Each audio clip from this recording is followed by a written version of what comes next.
Saat ini, kita akan melihat sebuah babak baru dalam panggung politik nasional. Gerakan relawan yang dulunya menggema dengan teriakan "Jokowi Presiden Kita" kini berubah arah, menggantikan bendera dan mungkin menggantikan kesetiaan. Projo, organisasi relawan yang lahir dari semangat rakyat untuk rakyat, telah menyelesaikan kongres ketiga. Namun kali ini, hasilnya bukan sekadar laporan organisasi, tapi isyarat politik yang bergaung sampai istana.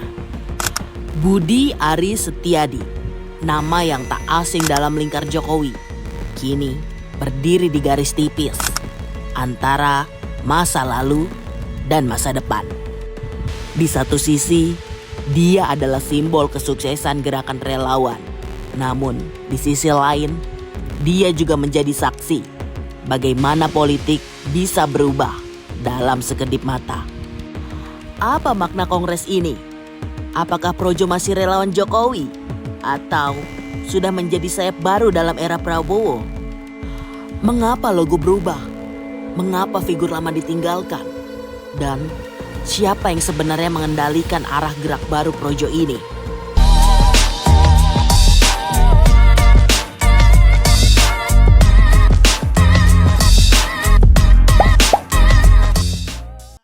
Di hotel mewah di pusat ibu kota, suasana penuh semangat relawan terlihat dalam kongres ketiga Projo.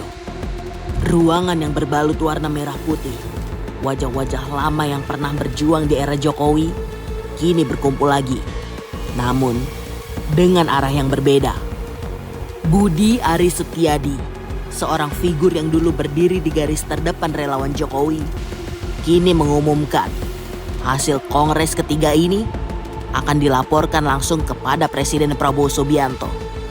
Sebuah kalimat yang terdengar biasa, tapi bergaung kuat di telinga politik Indonesia. Sebab bagi sebagian orang, itu bukan sekedar laporan. Itu adalah isyarat bahwa era Jokowi sudah ditutup dan halaman baru bersama Prabowo telah dibuka. Dalam kongres itu, Budi Ari kembali dipercaya memimpin Projo. 5 orang formatur dipilih dari Jawa Timur, Sumatera Selatan, Sulawesi Selatan, dan nama-nama yang pernah berjasa pada gerakan relawan era Jokowi. Mereka disebut sebagai penentu arah baru Projo, meski tak seorang pun dari mereka yang berani bicara lantang di depan publik. 5 rekomendasi disahkan. Bak 5 suara yang menggema seperti deklarasi setia baru. Projo menegaskan untuk mendukung dan memperkuat pemerintahan Prabowo Gibran, menjaga agenda politik presiden hingga 2029, melakukan transformasi organisasi, mendorong politik persatuan nasional, dan membantu mewujudkan Indonesia Emas 2045. Dari kursi depan sampai belakang, semua relawan mengangguk. Namun, tak sedikit yang bertanya dalam hati, apakah ini masih gerakan rakyat? Atau sudah menjadi bagian dari mesin politik baru? Kongres itu berakhir dengan keputusan besar.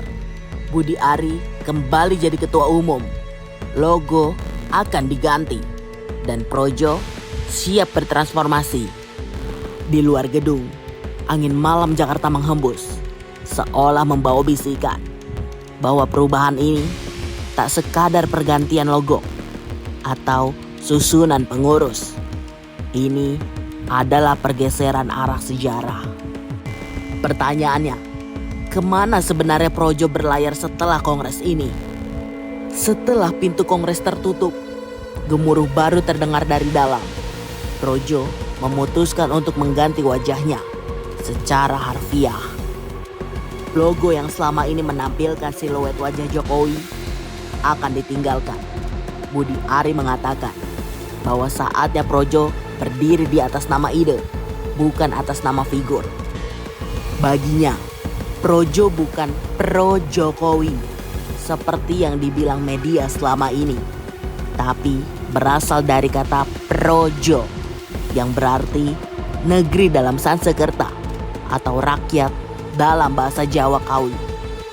Makna baru ini ingin membebaskan Projo dari bayangan pengkultusan, sekaligus membentuk identitas baru yang berdiri sejajar dengan kekuasaan. Namun, pernyataan Budi Ari soal Projo bukan pro-Jokowi berbanding terbalik dengan keterangannya pada 2018. Kala itu, Budi Ari secara gamblang mengatakan, Projo itu, ya, pro-Jokowi. Coba dicek, tanya aja. Projo mana yang ikut? Udah jelas Projo itu pro-Jokowi. Kalau Projo nggak pro-Jokowi bukan Projo berarti. Projo memang nggak ada. Cuma teman-teman media kan dia pro-Jokowi itu kan karena gampang dilafalkan aja. Ya, Projo itu artinya negeri dan rakyat. Jadi Projo itu sendiri artinya adalah negeri dalam bahasa Sanskerta dan dalam bahasa Jawa Kawi itu artinya rakyat. Jadi kaum Projo adalah kaum yang mencintai negara dan rakyatnya. Budi Ari menjelaskan, tugas Projo dalam mengawal pemerintah Jokowi telah selesai. Kini mereka akan mengikuti arah baru di era Prabowo. Sebuah transformasi yang disebutnya tak mudah, tapi tak terelakkan. Dalam forum itu, Budi Ari terucap lugas bahwa Projo akan memperkuat partai yang dipimpin presiden untuk menguatkan agenda pemerintah. Kita berharap bisa memperkuat agenda politik Pak Prabowo agar kepemimpinan Prabowo bisa lebih kuat, lebih solid. Dan karena itu kita akan memperkuat seluruh agenda politik presiden dengan memperkuat partai politik pimpinan presiden. Jadi mohon izin jika suatu saat saya berpartai, teman-teman Projo bisa memahaminya.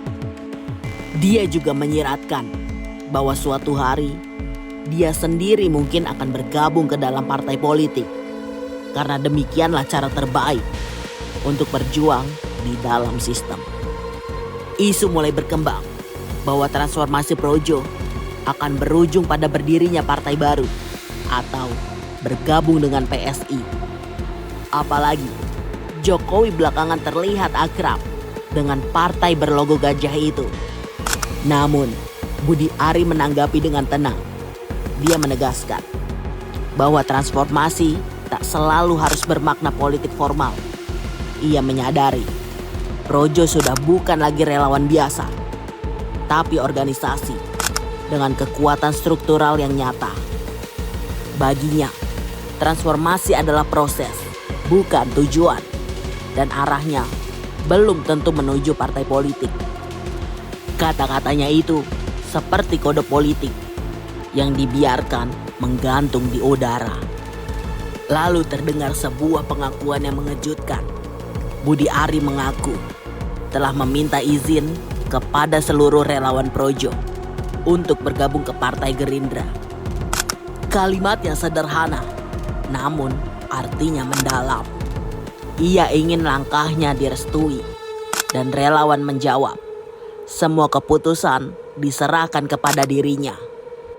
Budi Ari yang dulu menjadi wajah relawan rakyat, kini resmi memasuki wilayah elit politik. Tapi di luar sana, suara keraguan bergema.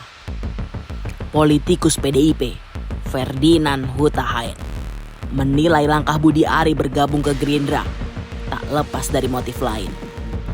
Dalam monolog politiknya, Ferdinand menuding bahwa Budi Ari sedang mencari perlindungan politik dan hukum terkait kasus judi online yang masih panas. Kita memaknainya dalam dua hal. Yang pertama bahwa Projo dalam hal ini pribadinya Budi Ari ingin mencari perlindungan secara politik dan secara hukum.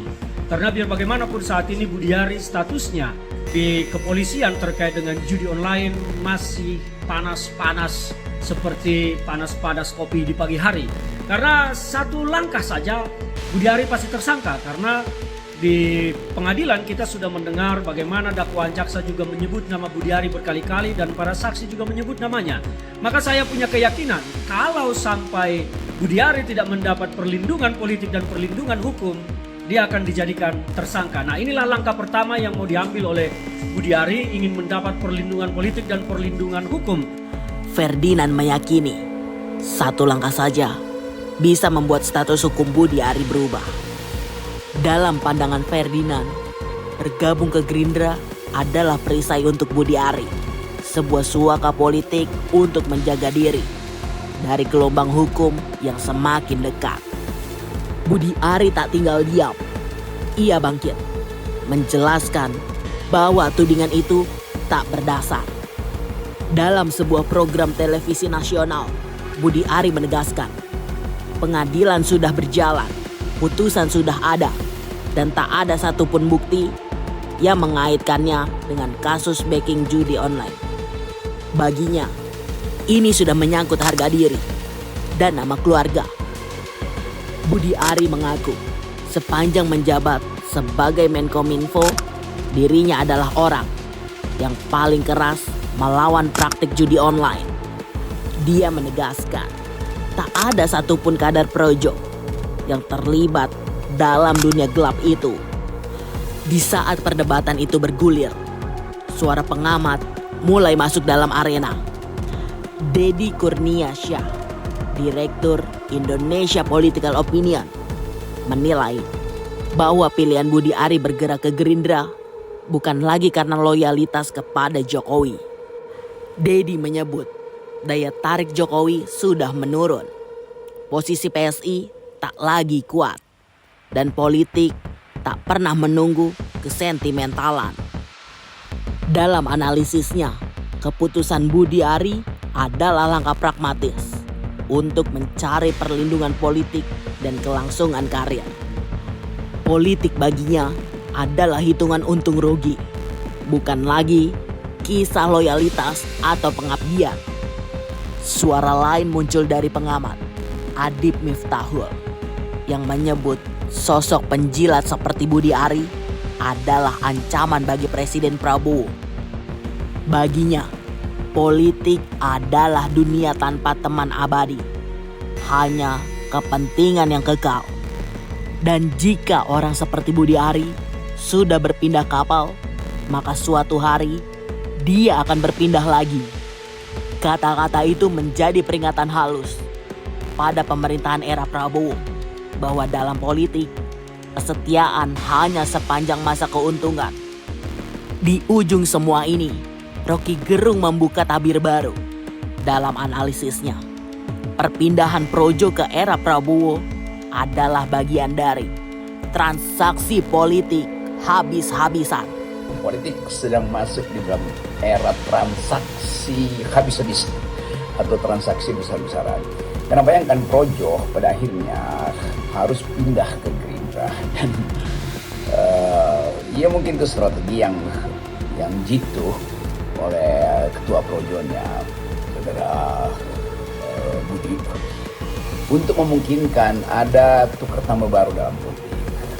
Ini sangat menarik kalau kita lihat apa sebetulnya yang terjadi di dalam sebetulnya dinasti politik Pak Jokowi itu. Apakah betul bahwa upaya untuk regain, untuk memenangkan ulang pengaruh Presiden Jokowi itu pada akhirnya harus ditransaksikan dengan kedudukan saudara Budi yang berkasus sehingga mesti pindah dari Projo ke Gerindra. Ini satu tema yang mungkin kita bisa intip dari segi transaksi antara Jokowi dan Presiden Prabowo. Kan mesti begitu kita lihat pengkondisian. Menurutnya, Projo adalah bagian dari deal antara Jokowi dan Prabowo. Sebuah penyerahan simbolik untuk menjaga ketenangan politik dan menutup banyak kasus. Apakah sogokan, saya sebut aja, sogokan politik Jokowi ke Gerindra dengan menghibahkan Projo itu dapat menghentikan opini publik atau dapat menghentikan analis para atau kritisi kalangan yang menghendaki supaya Presiden Jokowi itu diperiksa dalam banyak kasus, terutama kasus Wus hari-hari ini. Kan konteksnya juga harus begitu tuh. Atau soal Pak Bobi yang namanya sudah beredar atau diedarkan diam-diam di dalam wacana pemanggilan beliau sebagai gubernur Sumatera Utara oleh KPK. Kan ini lapisan-lapisan pertanyaan itu yang memungkinkan kita menganalisis bahwa akan ada gempa bumi politik baru yang sering saya pakai istilah akan ada radical break. Yang memang radical break yang kemarin itu ya baru dicicil tuh, baru parsial dengan merubah, memperbaiki kabinet sehingga Menteri Koperasinya itu diganti itu karena ada kasus yang menimpa beliau. Jadi sekali lagi peristiwa-peristiwa politik hari-hari ini menunjukkan akan ada eskalasi, dan sering kita tahu eskalasi politik itu ya hasil dari tukar tambah di belakang layar. Rocky mengingatkan, jangan sampai publik teralih perhatian dari isu utama seperti kasus Wus, isu ijazah, dan bayangan penyalahgunaan kekuasaan dalam dinasti politik. Dalam monolognya yang tajam, Rocky menutup dengan kalimat bahwa civil society harus berdiri tegak dan media tak boleh takut pada kekuasaan. Setelah semua suara berbicara, sesudah semua wacana berputar, pertanyaannya kini tinggal satu. Apakah Projo masih menjadi gerakan rakyat atau sudah menjadi bagian dari mesin kekuasaan baru? Budi Ari sudah memilih, Jokowi sudah melenggang, Prabowo sudah menyambut. Namun rakyat seperti biasa hanya menonton. Dalam panggung politik tak ada yang abadi selain kepentingan. Dan kita telah melihat bagaimana loyalitas bisa berubah dalam sekejap. Bagaimana relawan bisa menjadi politisi. Dan bagaimana simbol bisa berubah makna. Pada akhirnya, biar publik yang menilai apa maksud manuver Budi Ari bersama Projo. Apakah karena murni politik atau demi mendapat perlindungan hukum? Klik like, komen, dan share agar bisa terus mengikuti perkembangan manuver Projo dan Budi Ari, sekaligus menjadi bagian dari Bicara Bangsa.